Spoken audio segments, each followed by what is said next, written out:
This is low-key, so true. It's never random. Half these guys drillers, then people go, he's an innocent man. That's the realest truth ever. Big up man like Hamza. I was chatting to a man on Instagram. And he was saying that he knows a local young you frequently getting nicked by the police.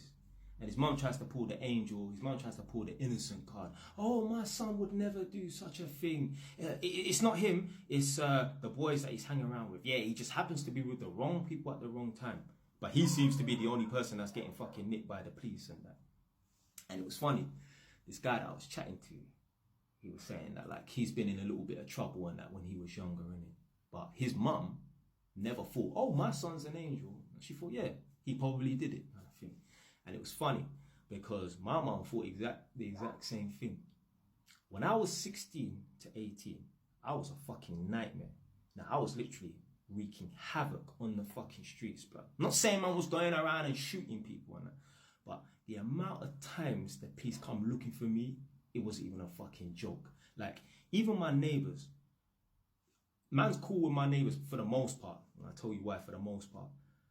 I've never had any problems with any of my neighbours and that, but they must have known that boy there must be troublesome because we know it's not the stepfather, we know it's not the little brother because he's just too young, and we know it's not the mum and that. It must be the teenager because the amount of times the police are flying through the door. I'm not saying that man's door was getting licked off every 6 months or nothing like that, but what I'm saying is if the neighbours actually sat down and thought, over this 2-year period and that, we've seen the police go to this boy's house like 4 or 5 times and that. He must be involved in something. Even if he's busting case, even if he's getting away with it, there's no smoke without fire. I've had the police come to my house, just like dumb stuff like riding around on mopeds that are not legit and that. Obviously, like I said, I was cool with my neighbours for the most part. Man got nicked one time for beating up one of my neighbours when I was 16. The guy was like 30. My mum's literally at one of my family members' houses in Southgate, and like one of my mum's kind of like neighbour friends, you know, like the neighbours them, but you're extra friendly with them, must have phoned up my mum and said, listen, you better come back down right now. I just seen your son get thrown in the back of a meat wagon. That's what the older generation called the TSG vans and that. My mum was getting phone calls, oh, this is happening, but man's getting nicked for every and anything. But my mum never thought I was a fucking an angel. My mum never thought I was fucking innocent and that. I remember the first time I got nicked. You get me, trying to make a little bit of money and that, yeah, by taking people's things and that.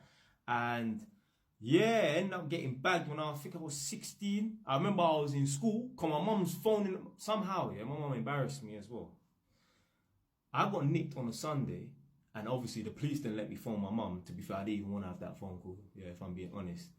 I ended up getting nicked when I was 16. It was Sunday, and obviously I didn't come home. Well, I didn't come home. And you know, like after certain hours and that, well, where the hell's your son? Phone's off and that.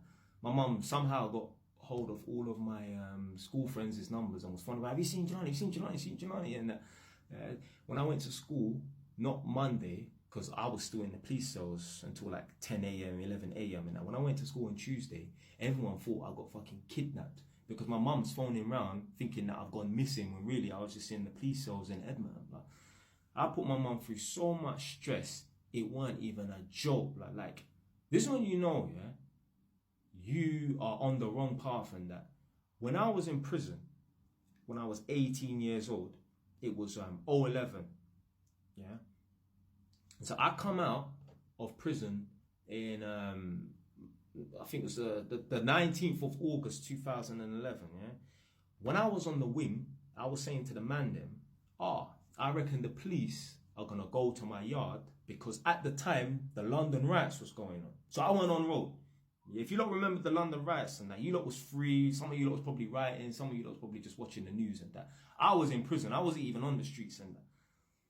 So I said to the man on the wing, yo, I think the police are probably going to go looking for me thinking that I'm participating in the riots and that. Yeah, that was when the riots were happening. I was in prison. So when I got out of prison on August the 19th, remember like it was yesterday, it was Friday. I've gone home and I've seen the door smashed, my front door smashed up and that. So I said to my mum, what happened like to the front door and that? Like, I said, when did the police come? She's like, I'll tell you afterwards, innit? Because one of my family members was there, innit? So my mum probably had to keep it hush hush and that. She knew I was only in prison for a couple of months and that. So when family members came to the house and that, when they asked, oh, where's Jay? I ain't seen him or whatever, innit? She probably lied. I don't even know if my mum told. My mum would have told certain family members, but certain people, they don't need to know the ins and outs and that.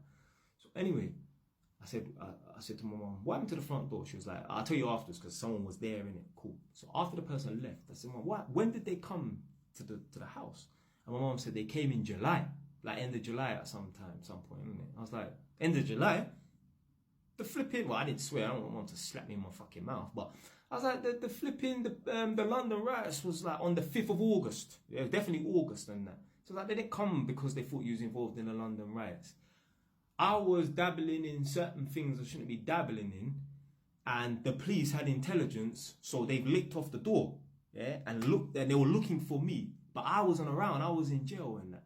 And when the police licked off the front door and that, they must have, when my mum said, he's not here, they're like, well, where is he? He's in prison. They must have thought, right, we've got the right person at least, yeah? I've never heard of that. I've never heard the police licking off someone's door to look for them, to do a raid, and the person is not there, not because they ran out through the back door or whatever, they're hiding in the loft or something like that. No, the person's not there because they're in fucking prison. This is how much trouble man was getting myself in. There was even this little stupid gang book, little gang matrix. They thought I was one of the ringleaders and that. Like, I was on my team, but I wouldn't say I was one of the bosses or anything like that. But yeah, I was up there in my ends and that. Just always getting nicked for foolishness and that. Like, even one time I got arrested. Yeah, false. It was a misunderstanding. I ended up getting arrested for attempted murder because basically one of my friends got stabbed 19 times in Edmonton, and they thought that I did it because, like I'm saying, I was in this gang matrix book. So when they saw me about in the area, they saw on the Edmonton Green CCTV cameras. Oh, they knew my name. Yeah? They thought that was me. Well, they knew it was me, so then they come looking for me and that. Like, literally, they say my name on the fucking, on the radio and that. If you don't want to see if you want me to talk about it in a video and that, someone put down a comment, oh, tell us the story about how you got nicked for attempted murder, and I'll tell you the whole story, 'cause I only got like a couple of minutes left in it. With these videos, when you're responding to a comment, you got a 10-minute limit, so I can't get into it right now. I ain't got enough time and that. But even when I got nicked, imagine, yeah, I was on bail for attempted murder, yeah. Me and a couple other people that are known in the area, yeah. I wasn't allowed to be with them. But one time, I was with one guy. He's very well known in my area. Yeah? Me and him are standing up in Edmonton Green now, like opposite, like where the Edmonton Green train station is. Any of you don't remember, there used to be this Japanese restaurant called K Mitu, yeah, and it's right beside where the Lidl's is, and yeah, it's next where the Lidl's is right now, and it was in between, the Edmonton Green, what you call it, Leisure Centre. Anyway, me and this guy standing up there, this brother's looked at me and he said, you know, we're not supposed to be chilling together, you know. I was like, yeah, I know, I did. Next thing you know, please just start coming. I've just cut.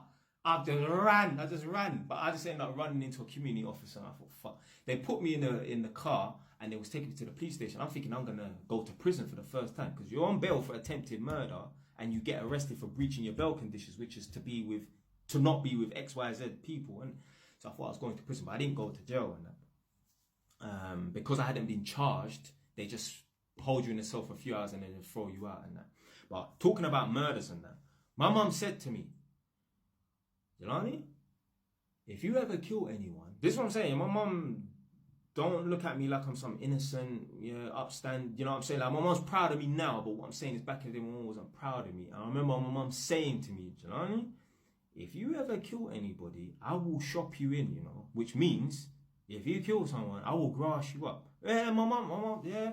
My mum don't play about like that. My mum's not going to be hiding some murder or nothing like that. Now, if it really came down to it, I hope my mum will be on my side. And, you know what I'm saying? Because certain things just happen and that, you know what I'm trying to say in it. But, yeah, my mum said, Jelani, I will shop you in if you ever killed anyone. So my mum knows. My mum's not one of them mums. Oh, my son's so innocent. Like, my mum knows. That it wouldn't take a genius to work out. This boy is up to no good and that. The amount of times I used to get nicked by the police and that, and they come to spin my house to look for things that's not supposed to be there and that. So yeah, these men are not innocent.